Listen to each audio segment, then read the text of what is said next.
Living Afghanistan was the most difficult decision I have made. And of course, it was driven with the desire for safety and a better future. You were able to get out, and that was a pretty harrowing story. I mean, we saw it in the news, people flooding to the airports. What was that day like for you? That was the most horrible day in my life. I was in the president's office, and I went like a regular day to my job to do my work. But we heard the news that our president left, and I don't know, it was a day like everyone was on the street. It is like, you know, the last day of the world that everyone wanted to go to a safer place. I wasn't able to say goodbye to my parents that day. I was newly married. I was like collecting my stuff. I was like, I don't know what to do.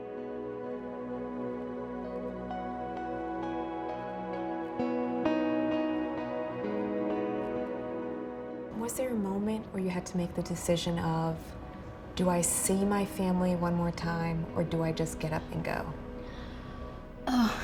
It was a difficult situation. I was in my apartment. I was just collecting my stuff to grab them and leave the apartment and go to my parents back. That my father-in-law hit a call and said like in 15 minutes there will be a taxi that know how to lead you to the airport, so just be ready for that. So we had no other options. I mean, I wasn't even able to put a second pair of like clothes for myself or something. I remember all I did was just to grab my education document and put on my backpack and just move, because I had no idea where am I going, what future will be look like for me, and it was just that. I mean, you had no other options. My husband actually worked in Ministry of Interior, so he was more in danger, and we were thinking like maybe it's easier for women to be hidden or something, and everyone asked him to leave as soon as he can. So he was in the airport before me, so we were just thinking of maybe he go and then I will go after him. We were separated like for 4 or 5 days. I went to Qatar. I stayed there like for 2 more days. I remember that day that he came in and I was sitting like in the corner on a chair, and when he saw me, he was like shouting my name, and we just hugged each other without thinking like there was Afghans. We have a culture that we should not hug each other and all that. You mentioned that when you fled that day, the only thing you took was your education documents. Is there a reason for that? I think there are the values and there are the things that you always carry with yourself that means so much to you. When I was going to pursue my master, I was one of 1,000 applicants who applied and one of 4 girls in my class. Nothing would ever stop me. So I was thinking of all those struggles that I have made, that I fought for. I was like, I can lose anything but not these, because my whole life I struggled to gain that, and it means so much to me because that's what I fought for, and that is something that shows my desire, my hope, my love. And maybe if I go to like a country like US, I could show them like I have education, and I think that was the only thought that came to my mind. What was your life like in Afghanistan? Life for women in Afghanistan is complex and challenging. You know, like education was a constant struggle for ages in Afghanistan. Yet I was determined to pursue my education. My mother, when she studied law, she really wished to be a professor in Kabul University, and that was something she couldn't do. So she was really hoping for her daughters to be university professors. 3 of my sisters are already, and she wished that to me as well. But I was like, that's not something I really want, and I forced her that no, I'm going another direction. It's not what you really want, and that was something I did, and she supported me. And for so long, nobody in my relative, even inside my family, knew that where am I working. I was working for a USAID project called Promote, which was for women empowerment. And I was working on that project, and she was the only one who knew where I'm working, what I'm doing.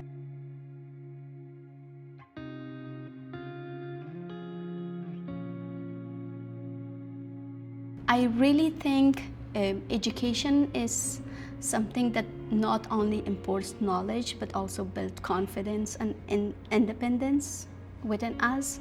So that was something that I firsthand saw how it transformed lives, and it is so important for everyone. I was always seeking knowledge everywhere. It wasn't just only that I have my bachelor, my master. I was always looking to learn something new, and it was so important for me.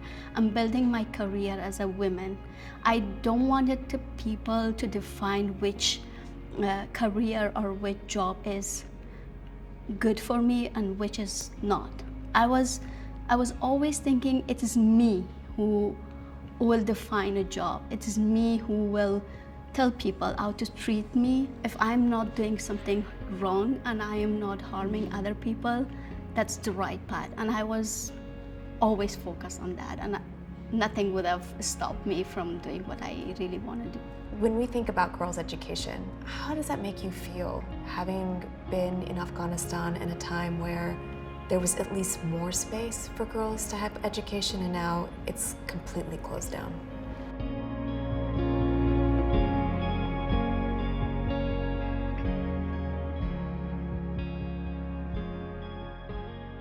Whenever I think about it, I always believe now that I lived in the most brightest days of Afghanistan. It was 20 years that all the women circle, most of them were able to pursue education, go to school, university, work, at least wear what they want and go to public, have fun and hang out with their friends. Everything is limited now. They're banned from everything and isolated at homes. Whenever I think if I was in Afghanistan, what would have I done? It is so difficult, I told you, there was challenges when I was back in Afghanistan, but again, we were all open to bring changes, and that was the thing that was always moving us and toward our goals, toward doing something great. But now there is no hope, They took the hope from the girls and women of Afghanistan just by limiting them and banning them from everything. It sounds really devastating. It really is. I have a niece of mine which is 12 years old, and she is on the 7th grade. She's not allowed to go to school anymore. And on that age where everyone dreams to do something, bring a change, and I don't know, just go to school, they're not allowed to. They should think what they should wear. They're a woman, they will have to marry, they have to have a child, raise child and family. Because the other day she went outside and she was not wearing a hijab, and the Talib says you will be future mother, what your children will learn from you from now on. No one tells, okay, you have to get education, you have to build a future. Everyone says okay, you have to carry a house and you have to have children and you have to marry, so you have to be so disciplined in what you wear and how you speak and how you go to public. It's terrifying to live in a place where you feel like you're being watched all the time. So when you came to the US, what did you think your life would be like? I was actually not ready for everything that came in my way. I had to spend 4 months in a military camp, which was one of the horrible experience of my life. And then I decided to go to Rochester, and then I stayed there for 6 months. My documents were, they were lost. When we were in the camp, they were just sending us in each state. They wanted us to go to Pennsylvania. So our document was sent to an agency in Pennsylvania. We was in Rochester. So we had to figure out all those things. When I moved to New York on June 1st, I was everyone was asking, how can we help you? And I was I don't want anything. We had a phrase in Afghanistan that we were saying don't give me a fish, but teach me fishing. I was give me a job. That was the only thing that I was asking from people. My resume was all over to the people that I knew, and then I was also applying for Upworthy Global, and I was one of the clients of Upworthy Global. And just I told you like how I am like searching every way to get my work authorization. It was just that way. I was trying everything to get a job as soon as I can. Unfortunately, I was able to get my job on July 28th. Wow, that's impressive. Yeah. What does a right to work mean for you as an immigrant? Well, when you leave your country and you dream of going to a country for a better future or a desire for a better future, you want to work, you want to be financially independent. You just don't want to go there and just be like an inactive person.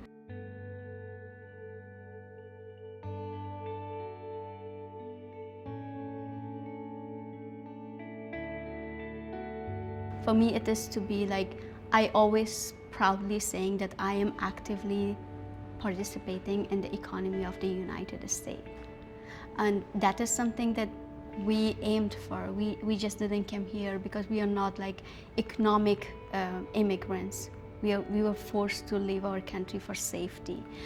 So that's something that really hurts when you cannot work and you have to be like just an active human being in a country that you came and you wanted to have a brighter future. I think a lot of people don't know how hard it is to get your documents, how long it takes, and in particular, work authorization. Can you talk a little bit about like your struggles to be able just to get the paperwork in order to start looking for a job? Well, when we came, we were under humanitarian parole, so everything was done for us in the camp. However, I was holding my special immigrant visa. It was just like no one cared about anything you had, and they were just doing the process that they were normally doing. So, and these paperworks and everything was so like a complex like thing or process, I can say. So it was difficult for us to get our document, and then it was only for 2 years, and then I was also like processing my SIV at the same time. It took me 1 year until I get my green card interview.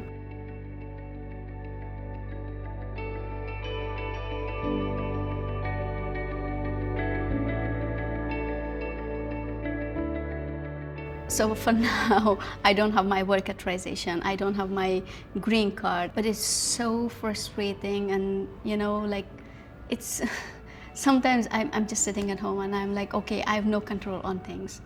I have a way, I want to do things. I am actively participating in economy of this country, and I am working, but I don't have my work authorization. It's expired, and I did not receive my green card yet.